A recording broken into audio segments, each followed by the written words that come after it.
Assalamualaikum.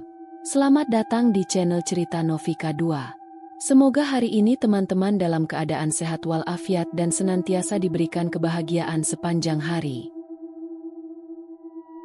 Jam dinding di sudut ruangan menunjukkan pukul 23.47. Hampir tengah malam. Danu menghela napas panjang sambil menutup laptopnya yang sudah panas karena terlalu lama menyala. Ia melirik layar monitor, memastikan semua laporan yang diminta atasannya sudah terkirim. Hari ini benar-benar melelahkan. Sebagai seorang karyawan biasa di sebuah perusahaan distribusi, Danu jarang sekali mendapat tugas lembur. Namun, entah kenapa, hari ini justru ia yang harus mengurus semua laporan stok barang yang seharusnya dikerjakan oleh rekan-rekannya. Ia memijat pelipisnya pelan. Mata sudah terasa berat, tengkuknya kaku, dan perutnya keroncongan karena belum sempat makan malam. Akhirnya selesai juga. Gumamnya sambil merenggangkan tubuhnya yang kaku. Ruangan kantornya kini terasa sunyi. Sebagian besar karyawan sudah pulang sejak pukul 17. Hanya tersisa beberapa orang yang juga masih menyelesaikan pekerjaan mereka. Di meja sebelah, Fajar, salah satu rekan kerja Danu, juga baru saja berkemas. "Kamu belum pulang juga, Jal?" tanya Fajar, menguap lebar. "Baru aja selesai, bro," jawab Danu sambil menutup tasnya. Fajar menoleh ke jam dinding dan terkekeh. "Wah, udah hampir tengah malam. Dan lo sadar nggak sih ini malam Jumat Kliwon?" Danu mengernyit. "Terus kenapa?" Katanya, "Kalau pulang kemalaman di malam begini, bisa ketemu yang aneh-aneh, Jal," kata Fajar dengan nada menggoda. Danu mendengus pelan. "Lo percaya gituan? Udah kayak emak-emak yang suka nyebar cerita horor aja." Fajar tertawa kecil. "Ya percaya nggak percaya sih. Tapi lo ingetkan cerita Pocong Suparti?" Nama itu membuat Danu sedikit tertegun. Suparti, seorang wanita tua yang meninggal beberapa bulan lalu di desa tempatnya tinggal. Orang-orang bilang, saat dimakamkan, ada satu kesalahan fatal. Tali pocongnya lupa dilepas. Sejak saat itu, beberapa warga desa mengaku melihat sosok pocong melompat-lompat di sekitar kuburannya. Bahkan, ada yang bilang bahwa arwah Suparti sering menampakkan diri di jalanan desa setiap malam Jumat Kliwon. Namun, Danu hanya tersenyum tipis. "Itu cuma mitos, bro. Jangan percaya yang gak jelas." Fajar mengangkat bahu. "Ya terserah lo, Jal. Gue cuma kasih peringatan aja. Jangan sampai lo pulang terus ada yang nebeng di motor lo, ya?" katanya sambil tertawa, lalu melangkah keluar kantor. Danu hanya menggelengkan kepala dan ikut berjalan keluar. Begitu keluar dari gedung kantor, udara malam langsung menyergap tubuh Danu. Angin terasa dingin, menusuk hingga ke tulang. Area parkiran kantor sudah sepi, hanya ada beberapa motor yang masih terparkir, termasuk motor butut Danu yang setia menemaninya selama bertahun-tahun. Ia merogoh saku celananya, mengeluarkan kunci motor dan mengenakan helm. Saat menyalakan mesin, terdengar suara brek yang cukup keras dari kejauhan. Danu menoleh, tetapi tidak melihat apapun. Mungkin ada kucing jatuh atau apa. Gumamnya, berusaha mengabaikan perasaan tidak nyaman yang tiba-tiba muncul. Mesin motor akhirnya menyala setelah beberapa kali dicoba. Danu menarik gas dan mulai melajukan kendaraannya keluar dari area kantor. Malam semakin larut, dan perjalanan pulang ini akan menjadi perjalanan yang tidak akan pernah ia lupakan. Danu memacu motor bututnya di jalanan desa yang sunyi. Udara malam terasa lebih dingin dari biasanya, membuatnya sedikit menggigil meskipun ia sudah mengenakan jaket. Jalan menuju desanya memang cukup sepi saat malam hari. Pepohonan besar berjejer di sepanjang jalan, menciptakan bayangan-bayangan gelap yang tampak bergerak setiap kali angin bertiup. Awalnya, Danu masih merasa santai. Namun, semakin jauh ia berkendara, semakin ia menyadari ada sesuatu yang aneh dengan malam ini. Biasanya, sepanjang perjalanan menuju desanya, Danu selalu ditemani oleh suara jangkrik dan kodok yang bersahutan dari semak-semak. Namun, malam ini, suasana terasa begitu sunyi. Tidak ada suara jangkrik, tidak ada suara burung malam. Hanya suara angin yang berembus pelan, menyelusup melalui sela-sela pepohonan. Danu mulai merasa tidak nyaman. Ia melirik ke kanan dan kiri, tetapi yang ia lihat hanyalah hamparan sawah yang gelap dan pepohonan yang tampak menyeramkan dalam cahaya remang-remang. Entah kenapa, bulu kuduknya mulai berdiri. Mungkin gue cuma capek, pikirnya, berusaha menenangkan diri. Namun, semakin ia melaju, semakin perasaan aneh itu menguasainya. Setelah menempuh perjalanan sekitar 15 menit, Danu akhirnya sampai di gerbang desa. Gerbang desa ini hanyalah sebuah gapura sederhana dengan papan bertuliskan, "Selamat datang di Desa Karangdawa," yang sudah mulai pudar catnya. Biasanya, ada lampu jalan di dekat gerbang ini, tetapi malam ini, lampu tersebut redup dan berkedip-kedip, seolah-olah ada gangguan listrik. Saat melewati gerbang, Danu tiba-tiba merasakan sesuatu yang tidak enak. Seperti ada yang mengawasinya. Ia memperlambat laju motornya dan melirik ke kanan dan kiri. Tidak ada siapa-siapa. Namun, perasaan itu semakin kuat. Seolah ada sepasang mata yang sedang menatapnya dalam kegelapan. Ia menelan ludah. Mungkin cuma perasaan gue aja. Gumamnya pelan. Namun, entah kenapa, ia mulai merasa bahwa ada sesuatu yang sedang menunggu di desa ini. Dan sesuatu itu sedang menunggunya sejak ia melewati gerbang. Danu mencoba mengabaikan firasat buruknya dan mempercepat laju motor.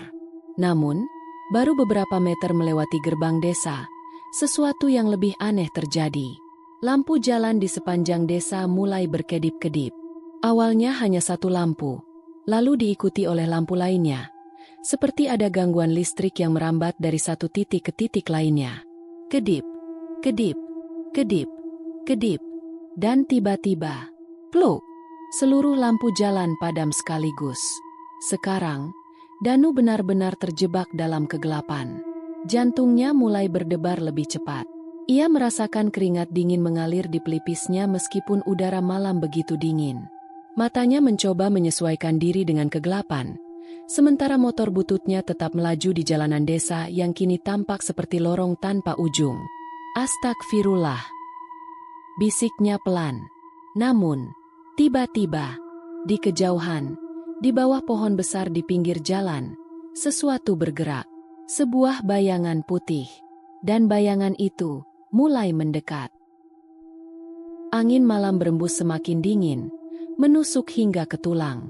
Danu menggenggam setang motornya lebih erat, mencoba mengusir rasa gelisah yang semakin kuat. Malam ini terasa lebih sunyi dari biasanya, seolah-olah seluruh desa tertidur lebih awal. Namun, Danu tahu betul bahwa bukan hanya kesunyian yang membuat bulu kuduknya berdiri, ada sesuatu yang tidak beres. Ia menatap lurus ke depan, berharap segera sampai di rumah. Namun, saat melewati sebuah pohon randu besar di pinggir jalan, matanya menangkap sesuatu yang membuatnya menegang. Sebuah bayangan putih melayang di kejauhan. Pohon randu tua itu sudah berdiri di sana sejak Danu masih kecil. Konon, pohon itu adalah tempat bersemayamnya makhluk-makhluk halus. Banyak warga desa yang menghindari melewatinya saat malam, terutama di malam-malam tertentu seperti malam Jumat Kliwon. Namun, Danu bukan tipe orang yang mudah percaya dengan hal-hal mistis. Ia menganggap semua itu hanyalah cerita untuk menakut-nakuti anak kecil. Tapi malam ini, berbeda. Di bawah pohon randu itu, ada sesuatu yang bergerak. Sosok putih itu melayang perlahan. Tubuhnya tampak kaku seperti terbungkus sesuatu. Danu mengerjap beberapa kali, memastikan bahwa ia tidak sedang berhalusinasi. Namun, sosok itu masih ada. Dan, sosok itu semakin mendekat. Danu merasakan napasnya tercekat. Ia ingin menoleh ke arah lain, tetapi tatapannya seperti terkunci pada bayangan putih itu. Kini, dalam cahaya redup bulan, ia bisa melihatnya lebih jelas. Sosok itu adalah pocong. Jantung Danu berdetak semakin kencang. Tubuhnya menegang di atas motornya. Astagfirullah. Pocong itu terus mendekat. Tubuhnya sedikit melayang sebelum jatuh dan melompat-lompat dengan gerakan aneh. Wajahnya masih belum terlihat jelas, tertutup kain kafan yang kusam dan kotor. Tanpa berpikir panjang, Danu segera memacu motornya lebih cepat. Ia tidak peduli lagi apakah jalanan di depannya berlubang atau tidak. Yang ia pikirkan hanyalah harus segera pergi dari tempat ini. Motor bututnya meraung saat ia memutar gas lebih dalam. Namun, baru beberapa meter ia melaju. Brak! Pocong itu tiba-tiba melompat ke tengah jalan. Danu tidak punya waktu untuk menghindar. Dengan refleks, ia langsung menginjak rem keras-keras. Scratch! Ban motor berdecit keras di atas aspal, membuat Danu kehilangan keseimbangan. Tubuhnya nyaris terpelanting dari motor, tetapi ia berhasil menahan diri dengan susah payah. Ia mengangkat kepala, menatap lurus ke depan. Dan saat itulah ia melihatnya dengan jelas. Pocong itu berdiri tepat di depan motornya. Matanya yang kosong menatap Danu tanpa berkedip. Mulutnya sedikit terbuka, seakan ingin berbicara, tetapi tidak ada suara yang keluar. Danu merasakan tubuhnya membeku. Ia tidak bisa bergerak. Ia tidak bisa berpikir. Ia hanya bisa menatap sosok menyeramkan di depannya dengan napas tercekat. Namun, tiba-tiba, pocong itu menghilang. Danu mengedipkan matanya beberapa kali, mencoba memastikan apa yang baru saja terjadi. Tadi pocong itu ada di sana, tepat di depan motornya. Namun kini, sosok itu menghilang tanpa jejak. Tidak ada kain putih yang tertinggal. Tidak ada tanda-tanda bahwa sesuatu baru saja berada di tengah jalan. Hanya jalanan kosong yang gelap dan sunyi. Dengan tangan yang masih gemetar, Danu kembali menggenggam setang motornya. Ia menoleh ke belakang, memastikan apakah sosok itu masih ada. Namun, jalan di belakangnya juga kosong. Tidak ada siapa-siapa. Tidak ada suara. Tidak ada tanda-tanda kehidupan. Seakan-akan pocong itu hanya ilusi. Namun, Danu tahu betul, itu bukan ilusi. Ia melihatnya. Ia hampir menabraknya. Dan ia yakin, pocong itu masih ada di suatu tempat, menunggu, mengawasi, dan mungkin mengikutinya. Angin malam terus berembus menusuk kulit. Danu masih merasakan jantungnya berdegup kencang setelah kejadian di bawah pohon randu tadi. Tangannya gemetar saat ia kembali menggenggam setang motornya, berusaha untuk tetap fokus. Ini cuma halusinasi. Ini cuma halusinasi. Pikirnya dalam hati. Ia mencoba meyakinkan dirinya bahwa yang ia lihat tadi hanyalah bayangan atau permainan cahaya. Mungkin karena ia terlalu lelah setelah bekerja seharian dan pikirannya mulai mempermainkannya. Namun, tubuhnya tidak bisa berbohong. Tangannya masih basah oleh keringat. Napasnya masih memburu. Dan rasa takut itu masih ada, mengendap di dadanya. Tapi Danu tetap melanjutkan perjalanan. Ia ingin segera sampai di rumah. Secepat mungkin. Jalanan di depannya tampak lurus dan gelap. Tidak ada rumah penduduk di sekitar sini. Hanya hamparan sawah dan beberapa pepohonan besar di kiri dan kanan jalan. Danu melirik jam di dashboard motornya. Pukul 00.15. Sial, sudah lewat tengah malam. Gumamnya pelan. Ia menghela napas panjang, mencoba menenangkan diri. Namun, entah kenapa, perasaan diawasi itu masih ada. Seperti ada sesuatu yang terus mengikutinya sejak dari pohon randu tadi. Danu menelan ludah dan tanpa sadar melirik ke spion motornya. Dan saat itulah jantungnya terasa berhenti berdetak. Ada sesuatu di belakangnya. Seseorang duduk di jok belakang motornya. Tubuhnya langsung membeku. Bayangan putih itu duduk diam di belakangnya, dengan kepala sedikit menunduk. Kain kafannya masih terikat di seluruh tubuh, tetapi wajahnya terlihat jelas di bawah cahaya redup bulan. Wajah yang pucat membiru, mata yang kosong, hitam pekat, menatap ke arahnya melalui spion. Dan mulutnya menganga lebar, seolah hendak berteriak, tetapi tidak ada suara yang keluar. Bulu kuduk Danu meremang seketika. Tangannya gemetar hebat di atas setang motor. Napasnya tercekat, seolah ada sesuatu yang menekan dadanya. Pikirannya kacau. Harus apa? Harus apa? Keringat dingin mengalir di pelipisnya.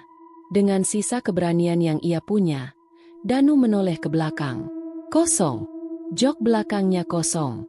Tidak ada apa-apa di sana. Tidak ada sosok yang duduk. Tidak ada bayangan putih. Tidak ada pocong. Hanya angin malam yang berhembus pelan. Dan jalanan desa yang sunyi tanpa tanda-tanda kehidupan. Danu mengerjap beberapa kali, masih sulit mempercayai apa yang baru saja ia lihat di spion. Tangannya semakin erat menggenggam setang motor. Apakah aku berhalusinasi? Namun, sebelum ia sempat berpikir lebih jauh, srek! Udara di sekelilingnya tiba-tiba dipenuhi bau busuk. Bau anyir yang menyengat, seperti bangkai yang sudah membusuk selama berhari-hari. Danu langsung menutup hidungnya dengan satu tangan, nyaris kehilangan keseimbangan. Bau itu begitu kuat, membuat perutnya terasa mual. Dan saat itu juga, udara di sekitarnya terasa lebih dingin, seperti ada sesuatu yang berdiri di dekatnya. Mendekat, mengawasinya, dan menunggunya. Udara malam semakin dingin, menusuk hingga ke tulang. Danu masih merasakan keringat dingin mengalir di pelipisnya, meskipun ia kini memacu motornya dengan kecepatan tinggi. Ia tidak peduli lagi dengan lubang-lubang di jalan, tidak peduli dengan kondisi motornya yang bergetar hebat akibat gas yang ditarik terlalu dalam. Yang ia pedulikan hanyalah satu hal, segera sampai di rumah. Namun, sesuatu yang aneh mulai terjadi. Semakin jauh ia berkendara, semakin ia menyadari bahwa ada yang tidak beres dengan jalanan ini. Desanya bukanlah desa yang besar. Biasanya, dari gerbang desa ke rumahnya hanya membutuhkan waktu sekitar 10 menit dengan motor. Tapi kali ini, sudah lebih dari 20 menit dan ia masih belum sampai. Jalanan di depan terus membentang panjang, seakan tak berujung. Danu meneguk ludahnya, mencoba mengusir rasa panik yang mulai merayapi pikirannya. Apa aku tersesat? Tidak mungkin. Ia sudah hafal betul dengan jalan ini. Ia lahir dan besar di desa ini. Seharusnya ia sudah dekat dengan rumahnya. Tapi kenapa malam ini jalan ini terasa lebih panjang dari biasanya? Seolah-olah ia berputar-putar di tempat yang sama. Di kejauhan, akhirnya Danu melihat beberapa rumah warga. Dadanya sedikit lega. Akhirnya sampai, pikirnya. Namun, saat ia semakin mendekat, ada sesuatu yang salah. Rumah-rumah itu tampak gelap. Jendela dan pintunya terbuka lebar, seperti rumah yang sudah lama ditinggalkan. Padahal, seingatnya, rumah-rumah ini masih dihuni oleh warga desa. Ia sering melewati sini, dan setiap malam masih ada lampu yang menyala di beberapa rumah. Tapi kini, semuanya tampak kosong. Tidak ada cahaya, tidak ada suara, tidak ada tanda-tanda kehidupan. Danu mulai merasa ketakutan. Ia memperlambat laju motornya, menoleh ke kiri dan kanan. Namun yang ia lihat hanyalah rumah-rumah tua yang seperti telah ditinggalkan bertahun-tahun. Bahkan, beberapa rumah memiliki dinding yang sudah retak dan penuh lumut. Pagar kayu yang seharusnya masih kokoh kini tampak lapuk dan patah. Jalanan di sekitarnya terasa semakin sepi, makin sunyi, dan makin tidak nyata. Tubuh Danu semakin gemetar. Ia tidak ingin berhenti di tempat ini lebih lama lagi. Segera, ia kembali menarik gas motornya dan mencoba mempercepat laju kendaraan. Namun, tiba-tiba, hihe! Suara tawa terdengar dari balik pepohonan. Danu langsung merasakan jantungnya seperti berhenti berdetak. Suara itu terdengar pelan pada awalnya, tetapi semakin lama semakin jelas dan dekat. Tawa lirih, seperti seseorang yang sedang menikmati sesuatu dengan cara yang mengerikan. Hihihi. Danu merasakan tubuhnya semakin dingin. Ia mencoba membaca doa. Namun, semakin keras ia berdoa, semakin keras juga suara tawa itu. Seolah-olah sesuatu sedang mengejeknya. Seolah-olah doanya tidak akan berguna. Danu hampir kehilangan kendali atas motornya. Ia menoleh ke kanan dan ke kiri, tetapi tidak melihat siapapun. Namun, suara tawa itu ada di mana-mana. Dari belakangnya, dari sampingnya, dari atas pohon-pohon tinggi yang menjulang di kiri dan kanannya. Seakan-akan mereka sedang mengelilinginya. Menunggu, menikmati rasa takutnya, dan bersiap untuk menunjukkan diri. Danu merasa seperti sedang terperangkap dalam mimpi buruk yang tiada akhir. Jalanan terus terasa panjang. Rumah-rumah berubah menjadi bangunan kosong. Dan kini, suara tawa itu semakin dekat. Apa yang sebenarnya terjadi? Pikirnya panik. Ia kembali menatap ke depan, berharap segera melihat sesuatu yang nyata. Namun, di depan sana, sosok putih itu berdiri di tengah jalan. Menunggunya. Danu ingin berteriak, tetapi suaranya tertahan di tenggorokan. Matanya membelalak. Tangannya gemetar di atas setang motor. Ia ingin menghindar, tetapi tubuhnya terasa kaku. Dan sebelum ia bisa bereaksi lebih jauh, sosok itu melompat ke arahnya. Ah. Danu hanya bisa berteriak. Lalu semuanya menjadi gelap. Malam semakin larut. Udara terasa semakin berat. Seolah ada sesuatu yang menekan dada Danu. Napasnya tersengal. Keringat dingin membasahi tubuhnya, dan jari-jarinya semakin erat mencengkeram setang motor. Setelah perjalanan panjang yang terasa seperti mimpi buruk, akhirnya ia melihat pos kamling desa. Sebuah bangunan kecil beratap seng dengan bangku kayu panjang di dalamnya, tempat warga biasanya berkumpul untuk ronda malam. Lampu neon redup menerangi pos itu, memberi Danu sedikit harapan bahwa ia akhirnya mendekati tempat yang lebih aman. Di sana, ada 2 atau 3 orang yang sedang berjaga. Sosok mereka terlihat samar-samar di bawah cahaya redup. Alhamdulillah. Danu hampir menangis lega. Ia menarik gas motornya lebih dalam, mempercepat lajunya menuju pos kamling. Namun, baru beberapa meter sebelum sampai di sana, mesin motornya tiba-tiba mati mendadak. Braak!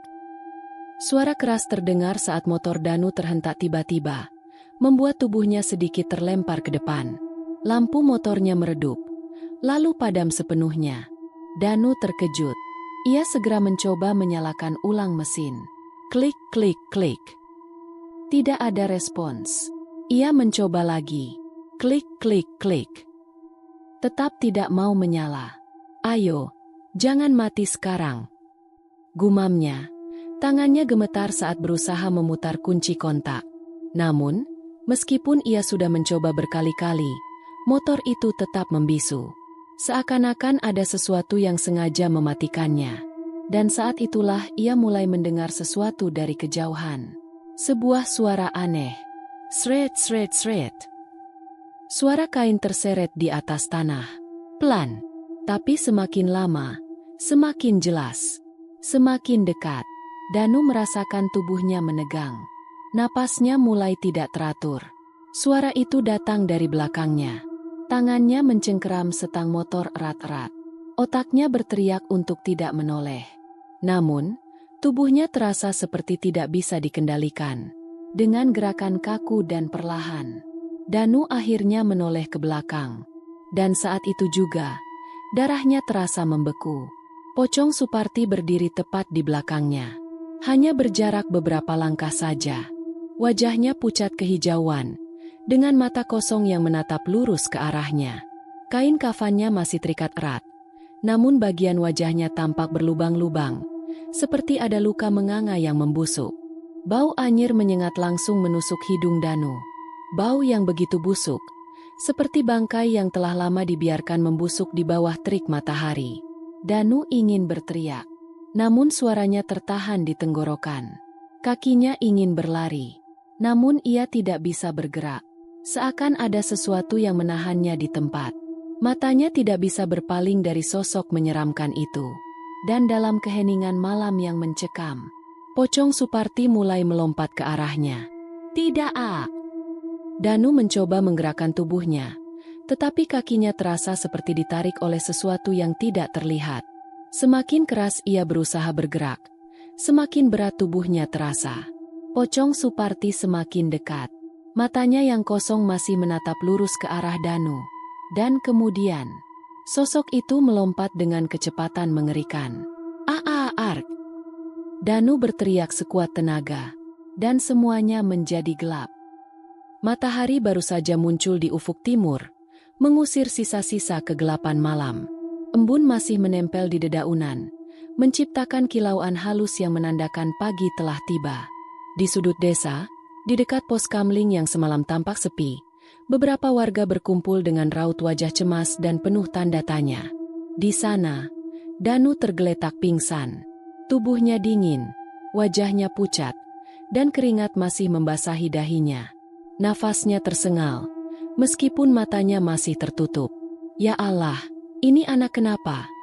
seru salah seorang warga yang pertama kali menemukannya. Beberapa orang lain segera berdatangan. Mereka melihat tubuh Danu yang tampak lemas. Tetapi anehnya, tidak ada satu luka pun di tubuhnya. Seolah-olah ia hanya pingsan karena sesuatu yang tidak bisa dijelaskan. Tidak butuh waktu lama sebelum kabar tentang ditemukannya Danu dalam keadaan pingsan menyebar ke seluruh desa. Beberapa warga mulai membicarakan kemungkinan-kemungkinan yang membuat pemuda itu tergeletak di dekat pos kamling tanpa sebab yang jelas. "Dia kecapean mungkin?" tanya seorang pemuda. "Enggak mungkin. Kalau cuma kecapean, kenapa mukanya kayak orang habis lihat setan?" sahut warga lain.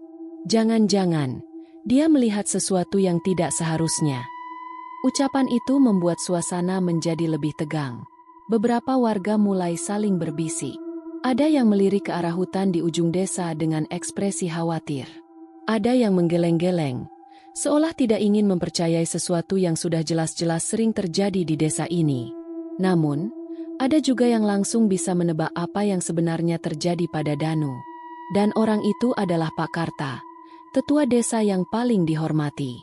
Pak Karta adalah pria tua yang sudah hidup di desa ini lebih lama dari siapapun. Rambutnya sudah memutih, tubuhnya mulai membungkuk, tetapi wibawanya masih kuat. Ketika ia mendengar kabar tentang Danu, ia segera datang ke pos kamling, menatap pemuda itu dengan sorot mata penuh pemahaman. Warga yang ada di sana langsung diam, menunggu pendapatnya. Setelah beberapa detik mengamati Danu, Pak Karta menghela napas panjang. Kemudian, ia berkata dengan suara pelan tetapi tegas, "Pocong Suparti." Semua warga langsung merinding mendengar nama itu. Seolah-olah hawa dingin dari malam sebelumnya masih tersisa di udara pagi yang cerah. Pak Karta melanjutkan dengan nada serius. "Arwahnya masih gentayangan, karena saat dikubur, tali pocongnya lupa dilepas." Beberapa warga saling berpandangan dengan ekspresi ngeri. Mereka sudah sering mendengar cerita tentang pocong Suparti, tetapi kali ini, ada korban nyata.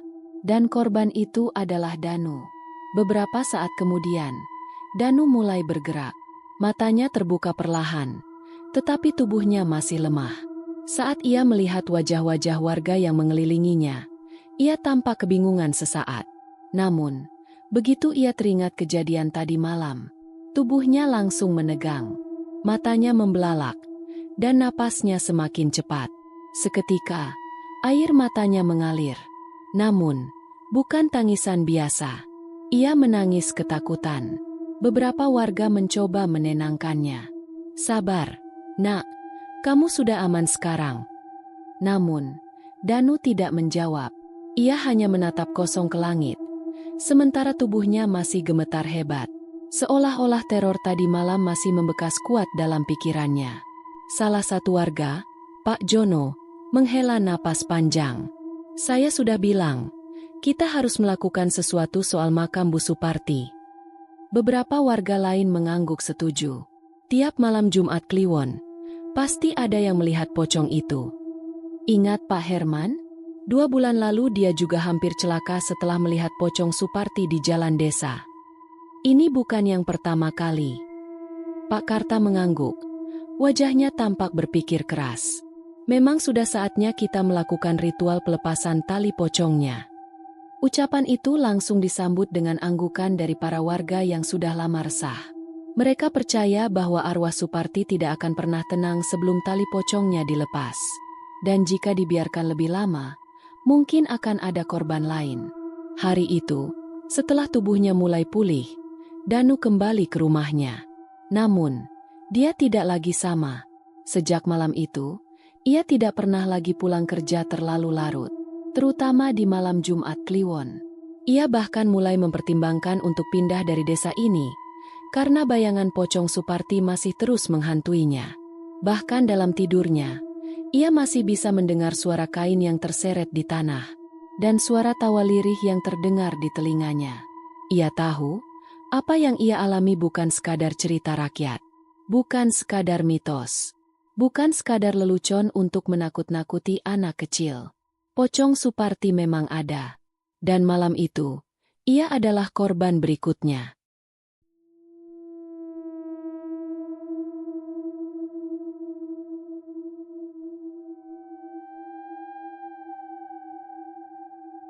Demikian cerita hari ini.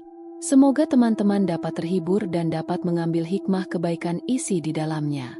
Jangan lupa juga bagikan cerita ini kepada teman-teman yang lain agar mereka juga bisa mendapatkan hiburan yang sama. Mohon maaf apabila ada kesalahan kata dan ucapan kami dalam membacakan cerita ini.